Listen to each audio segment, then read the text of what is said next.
सलग 8 वेळा संसद रत्न, महासंसद रत्न, लोकप्रिय खासदार, या ठिकाणी राष्ट्रीय वयस्कर योजनेअंतर्गत सर्वाधिक निधी देणाऱ्या आपल्या ताई आपल्या हक्काच्या टाळ्यांच्या गजरात सौ सुप्रियाताई सुळे यांना मार्गदर्शन. नमस्कार. देशाचे संविधान.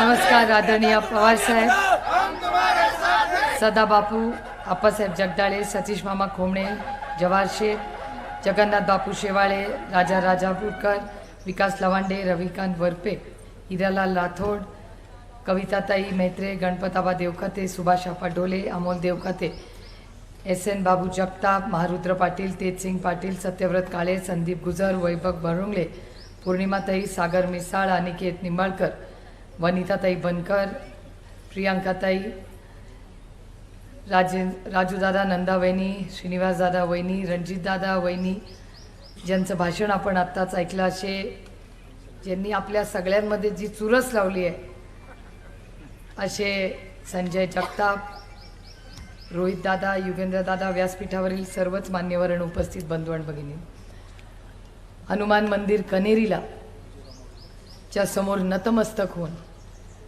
तमाम बारामतीकरांनी मला 3 वेळा मोठ्या संख्येने मतदान करून संधी दिलेल्या जायची, त्याबद्दल आपल्या सगळ्यांचे मी मनपूर्वक आभार मानतो. आणि पुन्हा एकदा मला माझं काम आणि माझं मेरिट बघून संधी द्यावी अशी विनम्र विनंती करायला खरं तर मी आज इथे आलो. आपल्याला सगळ्यांनाच माहिती आहे की खरं तर हा एक कौटुंबिक कार्यक्रम आहे आणि आज कौटुंबिक कार्यक्रमात बरेच पत्रकार आलेत. मी आत्ताच रोहित आणि युगेनला समजून सांगत होते कोण कोण पत्रकार आले. तर मुंबईवरनं महिला पत्रकार आले आहेत, राजदीप सरदेसाई हे दिल्लीवरनं आलेत, आणि ज्या ठिकाणी आमच्या मुलांना इच्छा असते जायची, न्यूयॉर्क, अमेरिका माहिती आहे ना सगळ्यांना, अमेरिकेवरनं न्यूयॉर्क टाइम्स म्हणून तिथला पेपर आहे, जसं आपला महाराष्ट्र टाइम्स, लोकसत्ता, तसं अमेरिकेतला एक मोठा वर्तमानपत्र आहे, त्याचं नाव आहे न्यूयॉर्क टाइम्स. त्या न्यूयॉर्क टाइम्सचे ग्रहस्थ कालपासून माझ्या मागे मागे आहेत. आणि मला रोहित आणि युगेन म्हणतात, आत्या ही न्यूयॉर्कवाली इथे कशाला आली आहेत? राजदीप सर त्याचे ठीक आहे आपलेच आहे, न्यूयॉर्क टाइम्स आले. मग त्या फोटोग्राफरला दोघांनी जरा घेराव घातला, या दोघांनी मिळून, आणि त्याला म्हणले इकडे ते कुठले आहेत? तर ते अफगाणिस्तानचे राहतात, दिल्लीला आलेत न्यूयॉर्कवरनं, या देशाचं लोकसभेचं इलेक्शन कव्हर करायला आलेत आणि 2 दिवस एकाच मतदारसंघात या देशात फिरतायत, तो म्हणजे बारामती लोकसभा मतदारसंघ. 2 दिवस या संपूर्ण देशामध्ये सगळीकडे त्यांना जायची इच्छा आहे. काल आले, इतके रमले की आजही इथेच आहेत. असं होईना की 7 तारखेपर्यंत इथेच राहायचे, बहुत मजा आ रहा है. आणि ते अफगाणिस्तानवरून आलेत. अतिथी देवो भव, सगळ्या पाहुण्यांचं स्वागत केलंच पाहिजे. पण विचार करा, विकास लवांडे, तुमच्या भाषणात तुम्ही सांगितलं इथलं इलेक्शन, तिथलं इलेक्शन, तिथलं इलेक्शन. तुम्ही विचार करा, बारामती लोकसभेचं इलेक्शन पार अमेरिकेपर्यंत पोहोचलंय. मगाशी कोणी न्यूयॉर्क, लॉस एंजलिसचा तुम्ही उल्लेख करत होता, संजय भाऊ म्हणत होते ही लॉस एंजलिस अमेरिकेमध्ये चर्चा आहे त्यांचे मित्रांमध्ये, इथे तर वर्तमानपत्रच आपल्या मागे. म्हणजे बघा, शरद पवारांची ताकद ना, बारामती जिल्हा, राज्य, देश, ती पार अमेरिकेपर्यंत पोहोचली आहे. पावला बाबा आपला हनुमान आपल्याला. ह्याच्यापेक्षा आयुष्यात काय जास्त लागतं मला सांगा. कनेरीतून आमच्या आजी शारदाबाई आणि आमचे आजोबा, त्यांना आम्ही प्रेमाने आबा म्हणायचो, ते इथे यायचे असं आम्ही सगळ्यांनी ऐकलं. मी लहान होते, या पोरांचा तर जन्मही झाला नव्हता. आबा आणि ते लवकर गेले, पण हे आमचे सगळे मोठे बंधू, जे आमच्या कुटुंबाचा सगळ्यात जास्त इतिहास कोणाला माहिती असेल तर तो आमच्या राजूदादांना माहिती आहे. आम्हाला काही चेक करायचं असतं आम्ही त्यांनाच विचारतो की बाबा हा हे नातं असं तसं काय काय असतं ते. आणि एक कुटुंब म्हणून आपण सगळे, ज्याच्यात हे जेवढे आहेत तेवढाच अधिकार तुमच्या सगळ्यांचाही आमच्यावर आहे.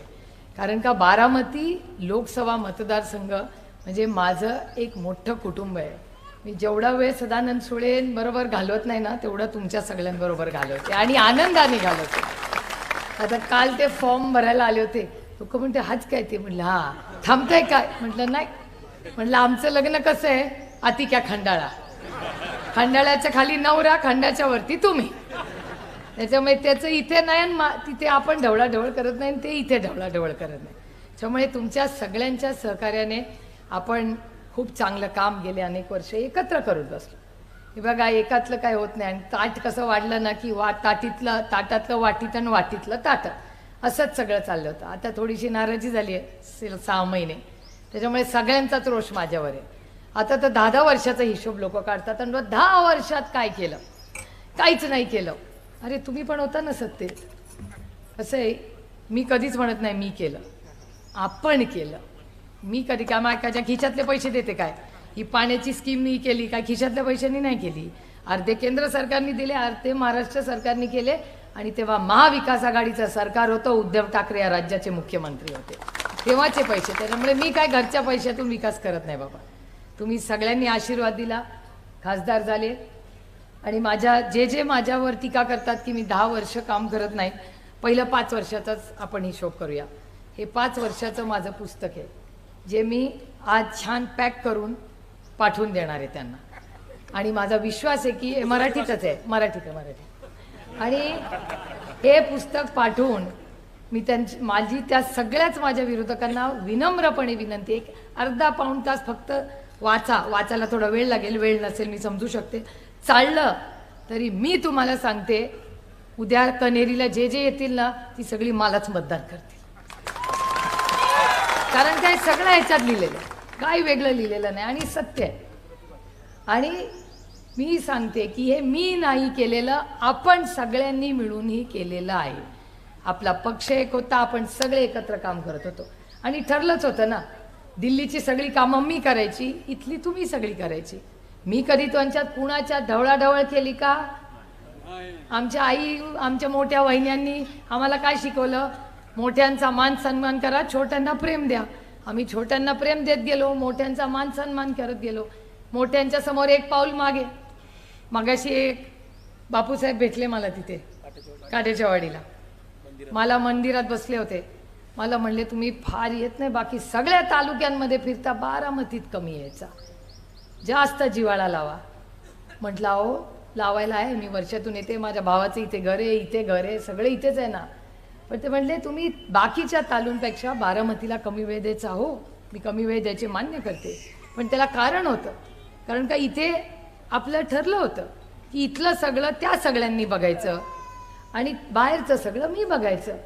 आता मान सन्मान करायला गेलं दुसऱ्याचा, तर आता असं कोणाला वाटेल का कुणावर असं काही होईल? मोठ्यांचा विश्वासाच्या नात्याने आपण मान सन्मान केला, वयाचा मान सन्मान केला, नात्याचा मान सन्मान केला, पदाचा मान सन्मान केला, सगळ्याचाच मान सन्मान केला. पण ठीक आहे, आता जे काय झालं गंगेला व्हायला, सगळ्यांबद्दल अच्छा बोलो, हरिमुखे म्हणा, हरिमुखे म्हणा. आता कुठे माझा हरी आला की तुतारीच वाजते. माझ्या पांडुरंगांनीच इलेक्शन हातात घेतलंय असं मला वाटायला लागलंय. आता त्यांनी ठरवलंय आणि तुम्हीच तर आहात ना पांडुरंग, तुमच्या सगळ्यांच्या रूपात पांडुरंगाचं आहे ना, काय नाही तर मला सांगा. एक आणि एकादशी आहे, वा हे बघा. त्याच्यामुळे जे काय झालं गंगेला व्हायला, पण बदल काढावे लागतील आपल्याला. आज रोहितच्याही भाषणात त्या गोष्टीचा उल्लेख आला की ग्रामपंचायतीपासून लोकसभेपर्यंत प्रत्येक इलेक्शन आपण वैचारिक पद्धतीने लढणार आहोत, वैयक्तिक नाही. आपली लढाई वैयक्तिक कुणाशीच नाही. आपली लढाई म्हणजे काय, तुमच्या कांद्याला भाव मिळाला पाहिजे, ऊसाला भाव, आता ऊसाला दुधाला तर मिळालंच पाहिजे, दूध, सोयाबीन, कापूस सगळ्याला पाऊस पैसे आपल्याला मिळालेच पाहिजे. इथेनॉलची पॉलिसी तुम्हाला सगळ्यांना कळतं. मला आठवतंय मी पहिल्यांदा आले ना, मी 2 वर्ष 2009ला पहिल्यांदा लढले, 7ला निर्णय पक्षात झाला होता की मी लोकसभा लढणार, म्हणून 2 वर्ष मी गाव वाडी वस्ती तुमच्या सगळ्यांच्या मदतीने आशीर्वादाने फिरले मतदारसंघ. आणि तेव्हा आपल्याकडे पद्धत असायची, सगळ्या कारखान्यांचा मोळी टाकायचा कार्यक्रम, आणि त्या मोळी टाकायच्या कार्यक्रमाला जायचो, सगळे स्टेजवर बसायचे आणि खालून शेतकरी काय काय बोलायचे. आणि मी विचार करायचे, शेतकरी तर दिसतात असे साधे, झब्बा, आपलं साधी धोती टोपी, याला इंटरनॅशनल गोष्टी कशा माहिती? एकदा साहेबांना कानात विचारलं, म्हटलं "अहो, यांना बाहेरचं कसं माहिती, परदेशात किंमत काय?" साहेब म्हणले, "ते लय हुशार आहेत, त्यांना फार सगळं समजतं, त्याच्यामुळे जरा शांत राहा, शिका, थोडं कान उघडे ठेवा, तोंड बंद ठेवा." आणि खरंच आहे, मी जेव्हा जेव्हा कुठल्याही साखर कारखान्याच्या कार्यक्रमाला जाते, मान गए उस्ताद म्हणलं पाहिजे, पण त्या शेतकऱ्याला सगळं माहिती असतं. त्याच्यामुळे इथेनॉल पॉलिसी बदलली ना, त्याच्या 3,000 कोटी रुपये नुकसान कुणाचं झालं?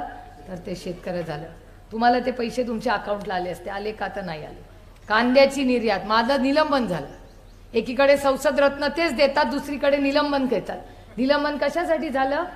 तर कांद्याला भाव मागितला. तर मी तुम्हाला सांगते, ह्या सरकारमध्ये जर कांद्याला भाव मागणं ही चूक असेल तर ही चूक मला मान्य आहे.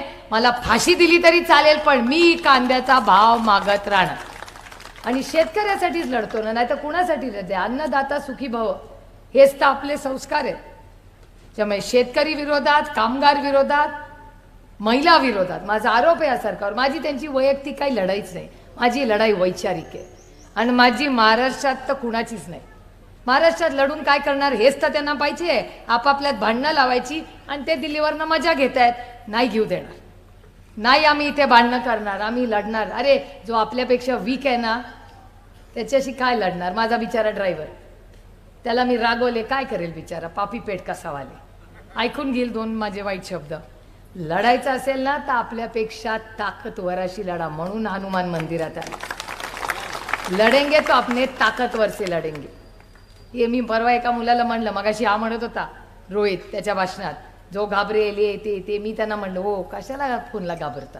कोण फोन करतं मला माहिती नाही, पण जे फोन करतात ना ते त्यांना घाबरतात, दिल्लीवाल्यांना. आणि दिल्लीवाल्यांना नडतो कोण? अमोल कोल्हे आणि सुप्रिया सुळे. त्याच्यामुळे आणि आदराने लढतो आम्ही, काय दमदाटी करत नाही. तो अजित आठवळे आहे का इथे कुठे? मगाशी दिसलेला, त्या अजित आठवळेला सांगितलं तुझे टँकर बंद करतो. अजित आठवळे तर भारी आहे. तर म्हणलं कर, तुम्हाला आश्चर्य वाटेल, 2 दिवसांनी येऊन चावी दिली आणि सांगितलं पर बाबा चालू टँकर. अशी आहे, अशा किती गोष्टी मी तुम्हाला सांगू. त्याच्यामुळे घाबरू नका. हो ठीक आहे, ते देतील. आणि समजा धमकी दिली ना तरी हात जोडायचे आणि म्हणायचं रामकृष्ण हरी, वाजवा तुझा, फार भानगड करायचीच नाही. आणि त्याच्यामुळे ठीक आहे ना, आता त्यांचा अधिकार आहे, ते त्यांनी आपलं म्हणायचं, आपण आपलं तुतारी आणि आपली मतं वाढवत जायचं.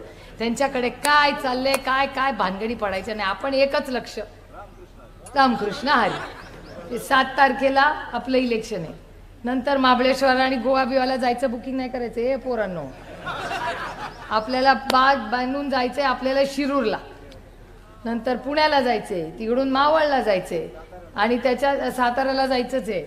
त्याच्यापती आपलेच बरोबर वोटिंग आहे.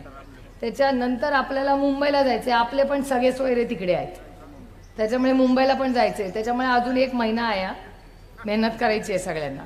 कारण तुम्ही बघता आपल्या या सगळ्या संघर्षाच्या काळात मी माननीय सोनियाजी, माननीय उद्धवजी, माननीय अरविंद केजरीवालजी या सगळ्यांचे आणि बाळासाहेब आंबेडकरांचे मनपूर्वक आभार मानते की या संघर्षाच्या काळात आपल्याबरोबर ताकदीने सगळे उभे राहिलेले. आज तुम्ही बघा ना, निर्मला सीतारामनजी, माझ्या मनात प्रचंड आदर आहे त्यांच्याबद्दल. 2 गोष्टी त्यांनी केल्या. पार्लमेंटमध्ये येऊन काय म्हणाल्या की केजरीवालांनी पैसे खाल्ले, अशोक चव्हाणांनी पैसे खाल्ले. अशोक चव्हाण गेले बीजेपीत आणि केजरीवाल गेले जेलमध्ये. आरोप दोघांवर तेच केले.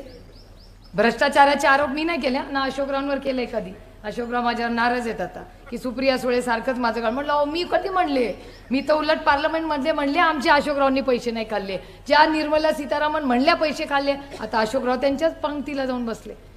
आता माझं झालं की होते का नव्हते आता कळे ना मला. त्याच्यामुळे भ्रष्टाचार, महागाई आणि बेरोजगारी याच्या विरोधात आपल्याला लढायचं. परवा एक माणूस मला भेटला बारामतीत, मला म्हणलं पियाजो कंपनी राहते ना.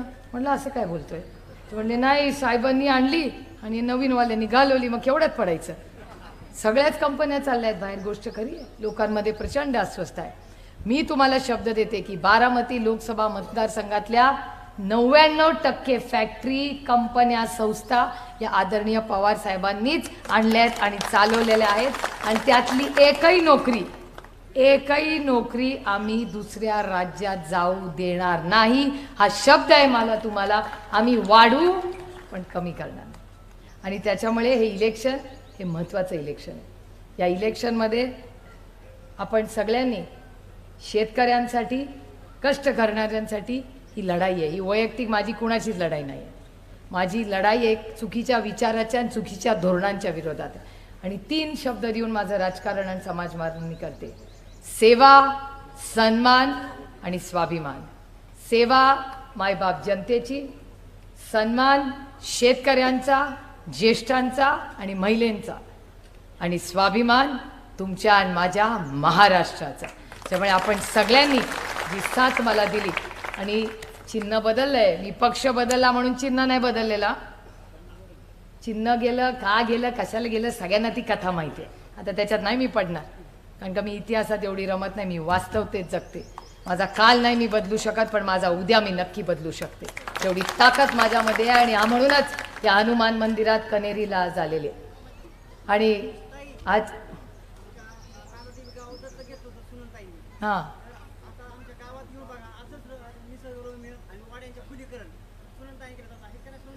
या काय सुनंदाता इथेच बसले आणि त्यांचं पोरग इथे बसले.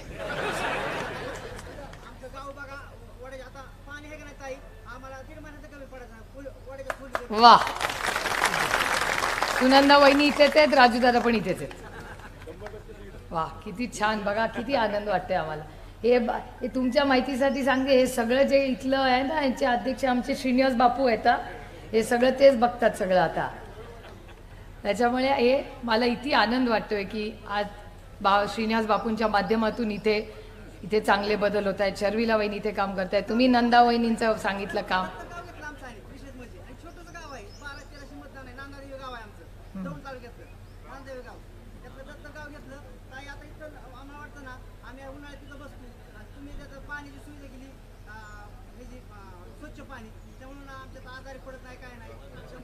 वा, छान छान.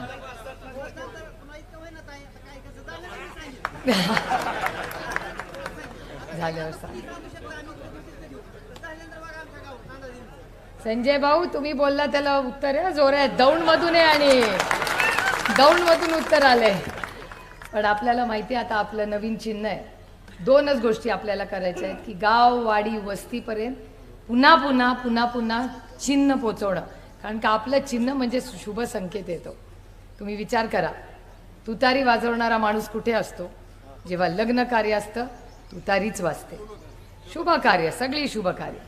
जेव्हा आपल्या हनुमान मंदिर कनेरीला आपलं मोठी प्राण प्रतिष्ठा वगैरे कार्यक्रम, तेव्हा तुतारीच वाजते. जेव्हा नवीन काही आपण उपक्रम करतो, आपल्या PDCC बँक असेल, कारखाना असेल, तिथे जेव्हा साखरेचा भाव ठरतो तेव्हा पण तुतारीच वाजते.